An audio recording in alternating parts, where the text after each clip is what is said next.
Au sommaire de ce journal, les habitants du golfe Tchaboula, riverains de l'entreprise minière Comus, sont montés au créneau ce samedi 10 août 2019 pour manifester leur mécontentement dû aux opérations de minage effectuées par cette société. Ils disent être exposés à diverses maladies car selon eux, l'eau de ménage est polluée. Vous découvrirez leur réaction dans ce journal.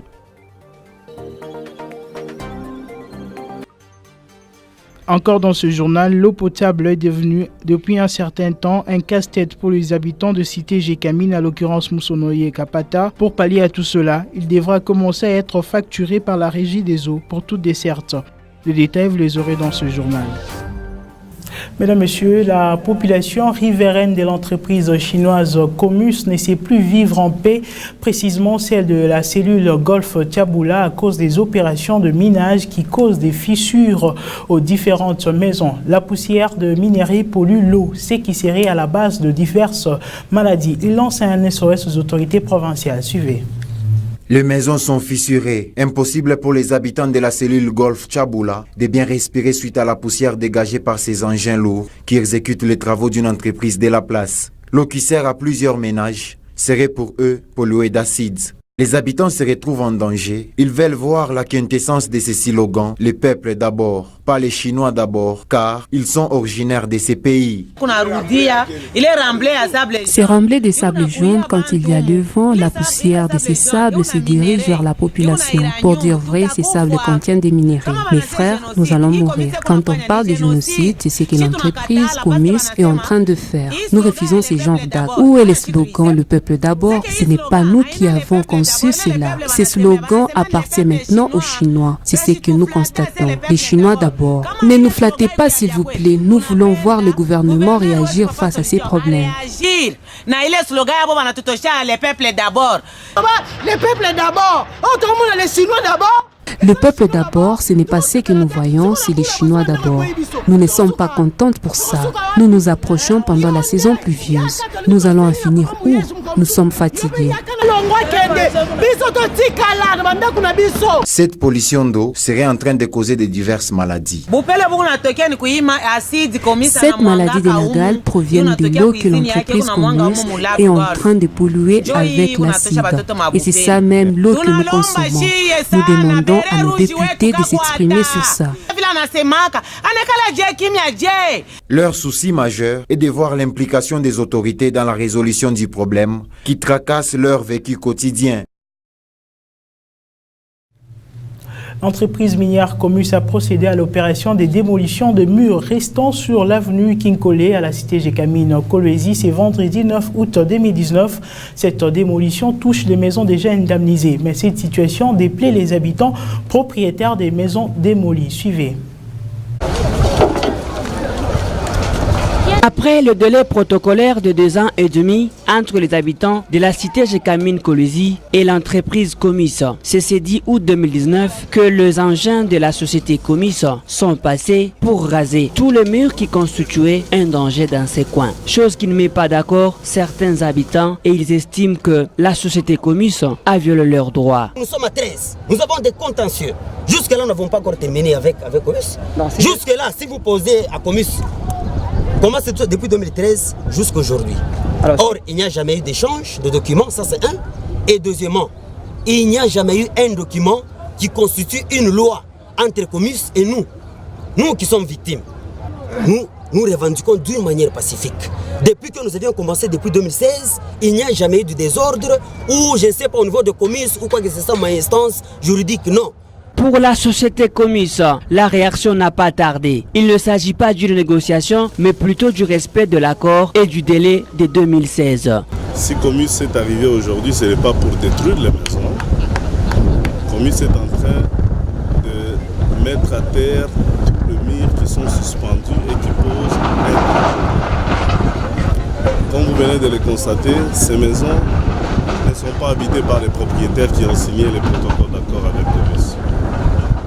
Nous sommes venus répondre aux cris d'alarme de la population de la cité Gécamine. C'est tous ceux qui ne sont pas encore délocalisés, puisque ces lieux ici, il y a des bandits qui entretiennent des pratiques pacifiques, il y a des creuseurs, alors ça pose déjà vraiment une insécurité permanente. Il s'y est de noter que certaines maisons sont restées intactes et les propriétaires de ces maisons sont en pourparlers avec l'entreprise pour trouver un climat de paix. La population de Moussonoye devra dès à présent être facturée l'eau par la Régie des eaux une fois tous les travaux finis. Ceci avait été annoncé par le ministre provincial des hydrocarbures, Patrick André Thierry Kakwata, lors de sa visite dans les installations de la Régie des eaux. Les habitants de Moussonoye ont chacun réagi de sa manière dans cet élément de Patient Kabamba rendu par Élise Assoumani. Suivez. Il y a déjà des années qu'une partie de la cité Jekamine Moussonoye fait face au problème de la desserte en eau potable. Jusqu'aujourd'hui, cette souffrance persiste. Pour se procurer de cette denrée indispensable, certains parcourent des longues distances, d'autres utilisent de l'eau provenant des tuyaux mal disposés et troués. Désormais, cette souffrance va prendre fin. Il n'y a pas longtemps, le ministère d'énergie a pris la décision de s'en charger et de donner un coup de main à la Régie des eaux pour que ce quartier soit desservi en eau potable. Cette décision a été prise après une visite. Mais cette desserte sera conditionnée. Les habitants des cités telles que Moussonoye, Kapata, Lulu, Uzetska étaient habitués à recevoir l'eau gratuitement de la part de la Gécamine. Or, ces derniers temps, la Gécamine n'existe presque pas. Mais nous allons fournir des efforts pour placer des robinets dans chaque cité, mais commencerons à payer auprès de la Régie des eaux. Il ne faudrait pas qu'ils soient surpris car je viens de les aviser. Face à cette condition, les habitants bénéficiaires ont eu des réactions diverses. Certains sont d'accord, d'autres ne le sont pas. Nos parents ont travaillé pour la Gécamine. Cette dernière nous a récompensés en laissant pour nous de l'eau. Nous n'allons pas payer. Au moins, les jours qu'on verra une autre entreprise venir implanter leur matériel. Puisque pour transporter de l'eau d'ici jusque là où ils habitent, ils sont obligés de payer chaque fois par bidon 1000 francs, 200 francs pour arriver au niveau du Saba. Le ministre provincial a dit qu'ils vont canaliser de l'eau jusque là, au niveau du Saba. Ça sera vraiment une très grande nouvelle pour les habitants de Saba et Léo. C'est une bonne initiative car nous souffrons pour s'approvisionner en eau potable. Nous nous réveillons très tôt le matin, ensuite nous payons pour faire transporter de l'eau. Nous allons nous habituer car on paie la semaine. Cela ne va pas nous empêcher de payer la Régie des eaux car l'eau c'est la vie. En attendant que la solution soit trouvée, ces habitants poursuivent leur vie quotidienne en parcourant des kilomètres et en utilisant de l'eau malpropre.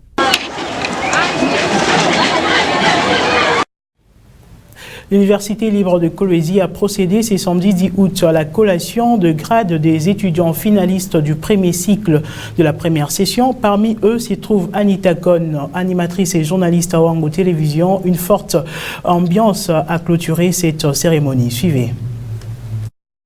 Kon, Anita, est assise avec ses camarades finalistes du premier cycle. Ce n'est pas une habitude de le voir eux tous habillés en toge devant les autorités académiques de l'Université libre de Kolwezi et les autorités provinciales du Lualaba, ainsi que leurs membres de famille. Ces jours est si précieux et mémorial pour eux car ils seront officiellement gradués. Après 3 ans de dur labeur, c'est aujourd'hui que l'étudiante en sciences de l'information et de la communication reçoit sa récompense.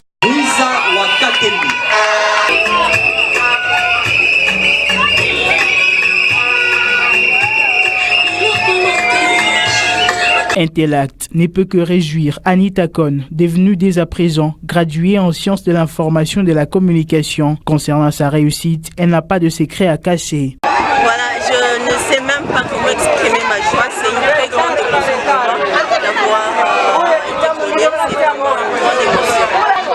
Mon secret, je pense, c'est le travail, la lecture. Il n'y a pas de secret en ce qui concerne les études. Je pense tout simplement c'est le travail, beaucoup de sacrifices et la lecture.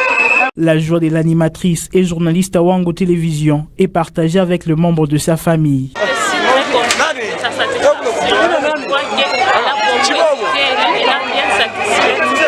Mousse de fête, bruit de vuvuzela et de sifflets, les acclamations agrémentent l'ambiance dans cette institution universitaire. Ici, il est difficile de retenir la joie. Tout le monde est emporté et c'est ainsi que la cérémonie a pris fin. Depuis un certain temps, tout le monde parle d'un communiqué dans lequel il serait écrit que l'entreprise Mutanda Mining arrêterait l'exploitation et la production d'ici la fin de l'année suite à la chute du prix de cobalt. Cette information n'est qu'une spéculation parue sur les réseaux sociaux et Internet. L'entreprise Mutanda Mining ne compte pas fermer ses portes. Suivez le responsable de Mutanda Mining. Suivez. Kama munaona tunakuya nabo directement kwenu ni kusema nini? Spéculation. Si vous nous voyez venir avec eux-mêmes les blancs vers vous, c'est pour couper court à toute spéculation. Et si nous étions venus par nous-mêmes, cela ressemblerait à un mensonge. C'est pourquoi nous leur avons demandé à ce qu'ils viennent eux-mêmes, les travailleurs, pour leur parler. Je suis venu pour mettre fin à la rumeur que nous avons entendue qui disait que Mutanda allait fermer. Nous sommes venus mettre un terme à ces rumeurs-là, tel que le directeur des opérations l'a dit. Je voudrais aussi vous rassurer que Moumi ne va pas fermer et nous voulons travailler avec tout le monde pour permettre un bon avenir pour Moumi. Et personne n'a planifié de vendre Moumi et nous souhaitons que nous puissions travailler dans la sécurité pour un futur meilleur. Je voulais vous rassurer que votre travail est sécurisé avec Moumi, que personne ne soit inquiet. Ne suivez pas les rumeurs de l'extérieur. Restez concentrés sur la production de cette année. Merci. Nous devons focaliser, concentrer sur la production de cette année. Ok. Thanks. Asante sana.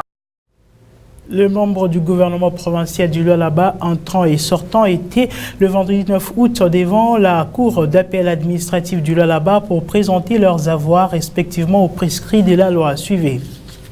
On ne vient pas en politique pour s'enrichir, mais plutôt défendre les intérêts de la population. Ce vendredi 9 août 2019, le gouvernement provincial du Lualaba sortant et entrant était devant la cour d'appel administrative pour la déclaration de leurs avoirs. C'est notre devoir de déclarer ce que nous avons, nous qui sommes sortis, ce que nous avons pu ajouter et déclarer aussi ceux qui entrent, y compris nous-mêmes qui venons d'entrer, ce que nous avons pu ajouter sur ce que nous avions déclaré avant, ce que nous avons pu aussi vendre, ce que nous avons eu auparavant. C'est un devoir de demander à tout celui qui est entré, qui a été nommé,